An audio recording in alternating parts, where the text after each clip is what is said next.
Hello, everybody. So we are here on visiting Alpha Jallo. He is the president of G.E.A.N. So Alf, we want you to tell us about G.E.A.N.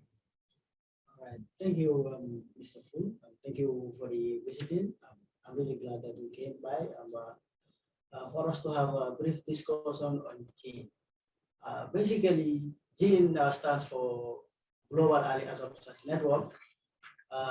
It's a youth innovation program that we initiated not long ago. And then we want to help young people to achieve their dreams in innovation and then in the technology aspect also. Yeah, basically that's what G.E.A.N is.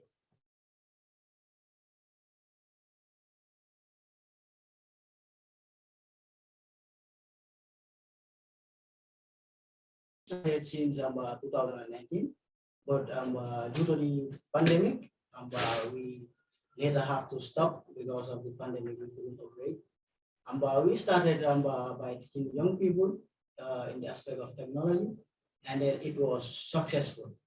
Because the main reason for that was because we have seen a lot of young people that are really interested in the aspect of technology, but then they don't have the opportunity to indulge themselves in the aspect of technology because they lack the necessary support. For example, when it comes financially, which prompted to the coming up of this idea, like the G.E.A.N itself, how it came about.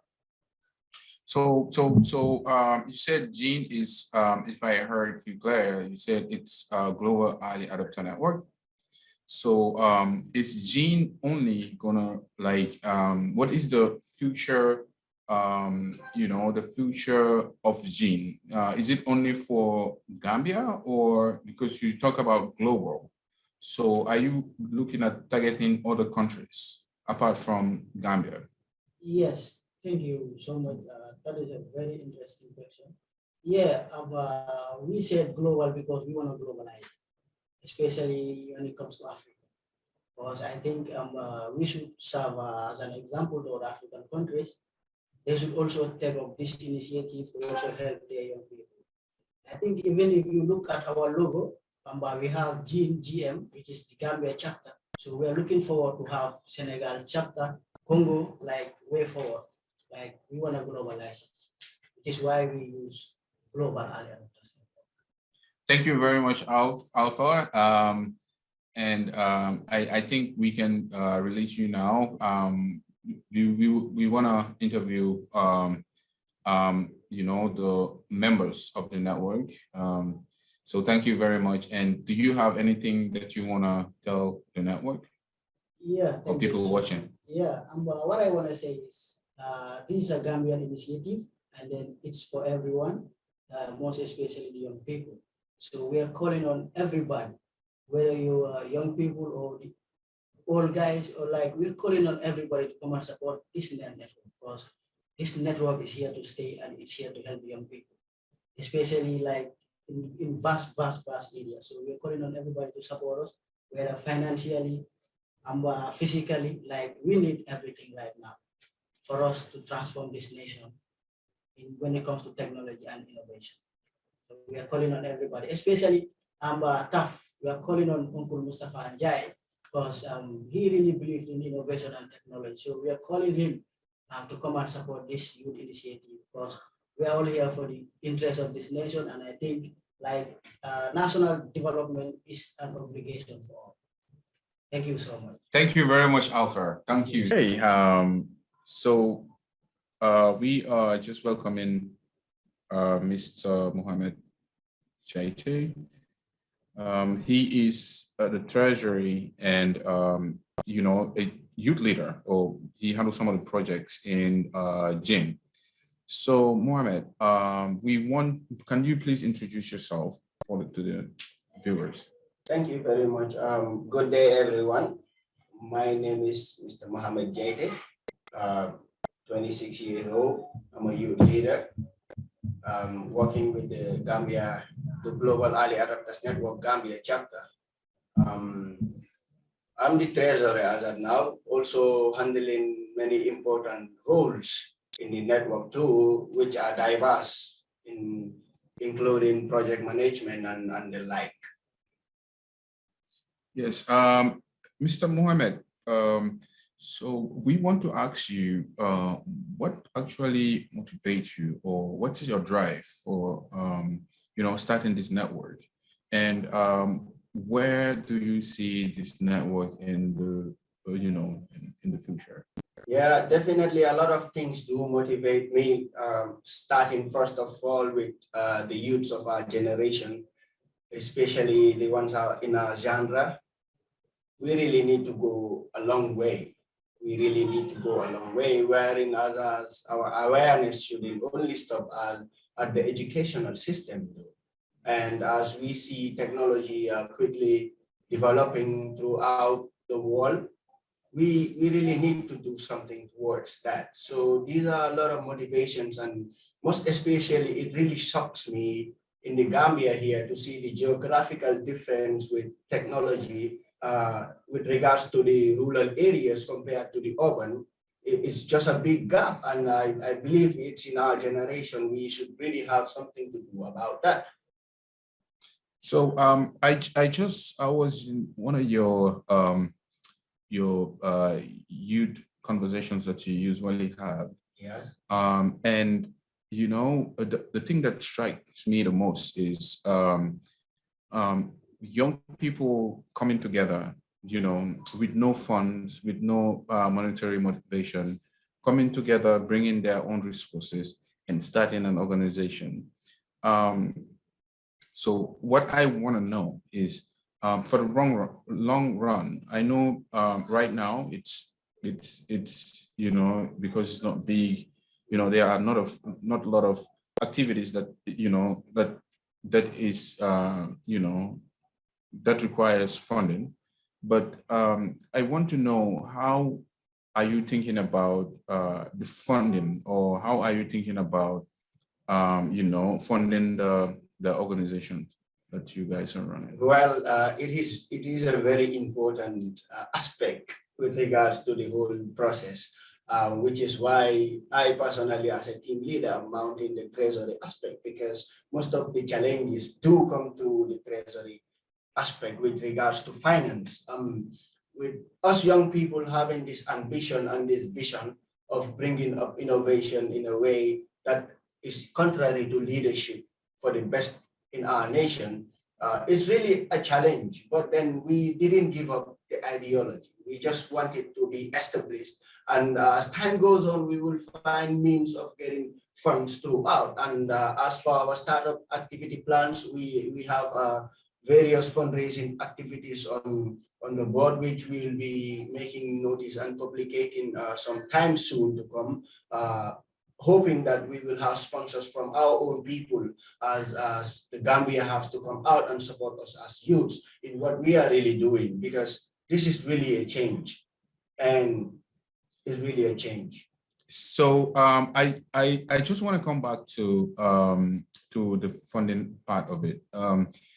Because I saw at the last time I joined your youth conversations that you guys usually have, I saw a lot of young people that that were motivated and drive. They have like this self drive to come to the conversations that you have. I want to know, is there any, do you incentivize it in a way, let's say, for example, issuing out money to the young people for them to join, or there is another way of incentivizing that you guys are doing to actually bring these young people to come and join the conversation? Or is it just voluntary? They just like to join the conversation because the information that you spread out, or the information that you've given to them, it's worth, sacrificing your own funds to come for those conversations? Definitely. It's really indeed very appealing with the idea that the network brought up. So it's really worth sacrificing your time, resources, energy, and even if maybe the financial capabilities for you to be there, because it's really worth it. What we are doing it voluntarily without expecting anything in return from it. But whatever it is that we will have through these means is what we are going to acquire, invest it back to the network, as youths are going to be there, and 95% of the people that the network is targeting are the youths of the Gambia and other African countries. As time goes on, we evolve.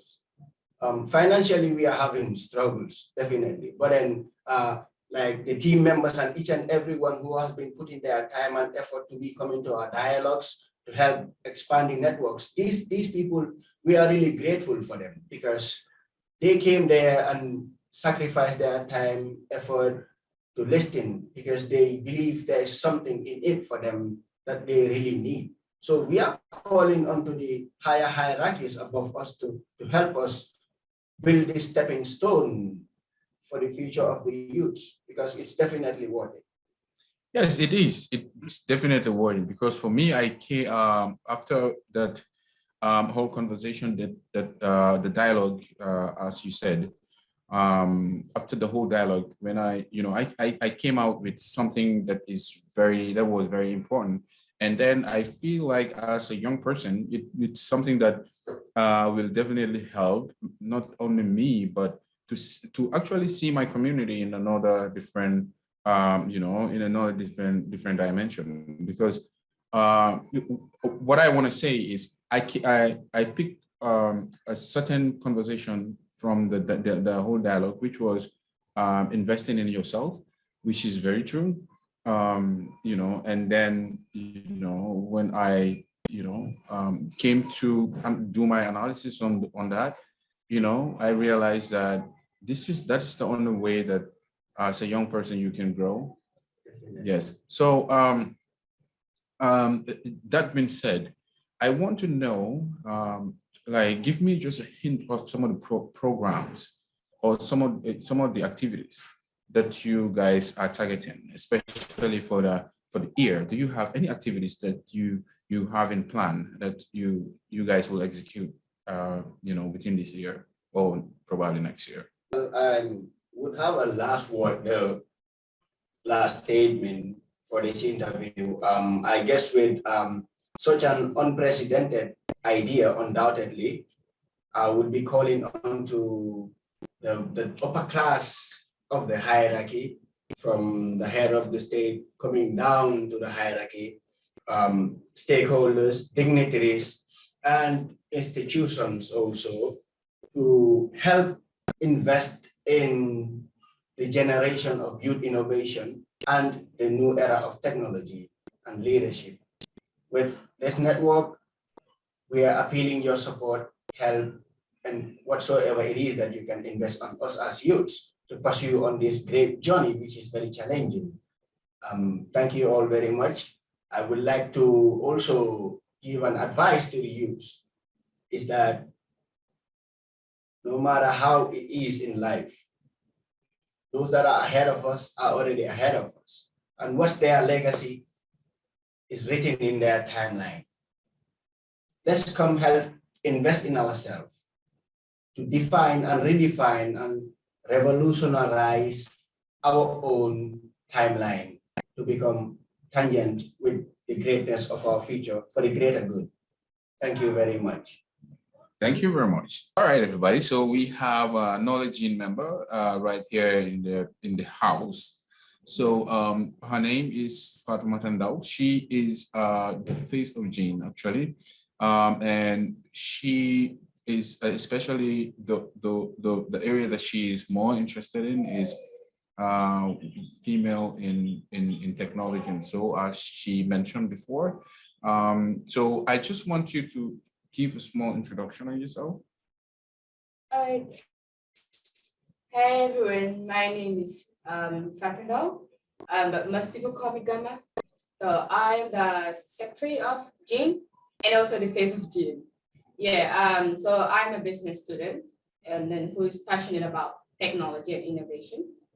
Joining this network was something that I can put the knowledge I have in make it in the way of innovation to change a lot of things about technology. Yes.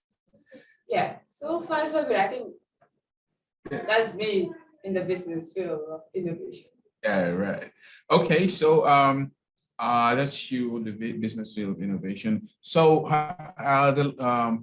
during the dialogue that you guys usually have at the AC at the American Corner, one of the things that caught my attention was when when you started talking about how passionate you are in certain subjects and certain areas or certain dimension in the workforce that uh, were not available within country, and how you were approached when you went to ask for funds and support from people, and that whole conversation touched me. When I came back to my house, I sat down with my family, with my wife, and we started talking about the thing about gender, and gender inclusivity and all that kind of stuff.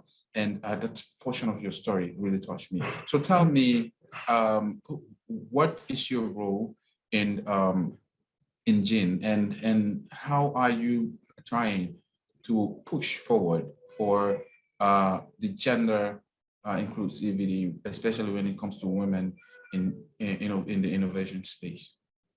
Well, yeah, my role in G.E.A.N is basically to represent the female gender.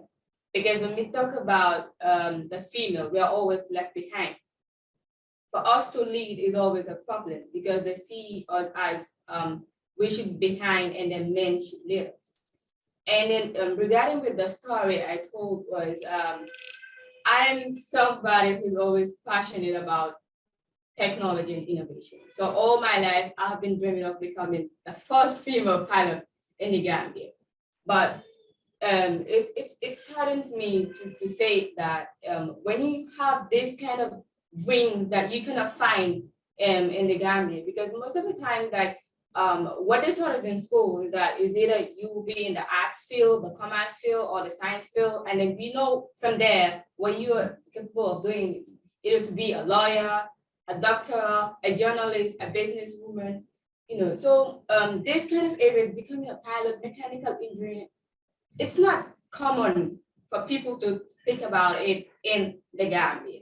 So it has always been my dream since when I was a little girl. I always see planes flying over. I was like, yo, I'm gonna fly this one day. So having this passion in me, I'm still having the passion, and I hope that one day, inshallah, I'll be able to fulfill my dream. So having this passion in me led me to communicate with different people just to see their view about this kind of dreams.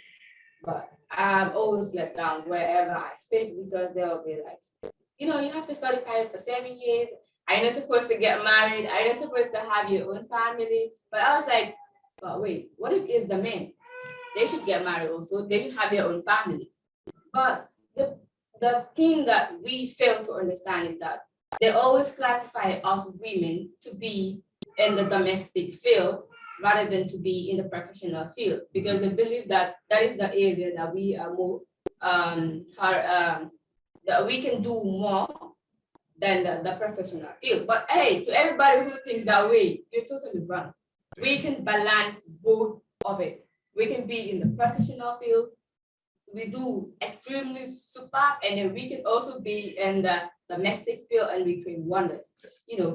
As a woman, we are the boss, I can say, because we lead people. We take care of the family. So if a woman can take care of the entire family, so in the Gambia we have this family compound, and only one woman has to take care of the whole family. And what of the professional field? We can take that's just a little thing for us to do as a woman. So me being talked out of my dream is always that you have to look for something else to do, and yeah, to have that support and to pay for that and to go and learn is always a problem, because they don't consider it as something important. and one of the most things that makes me go crazy always is that when you go and ask for help from people, what they tell you is that, yo man, the country is so hard, I have a family to provide for. But the problem is, if you have a family to provide for, we all live in the Gambia. If I'm not related to you through blood, I am related to you through socializing, because Gambia is just a small place that we all live together. So if you can help somebody become somebody tomorrow, that person could also help another person to become another person. I think helping one another is going to change a lot of things about this country. But not, we always have this mindset that, all right, if I help this person, if this person becomes somebody, because you always have the mindset that, okay, I'm helping this person so that tomorrow is going to help me. No, when you're helping somebody, just help that person for the sake of Allah, and Allah is going to reward you with the greatest of rewards. Thank you very much.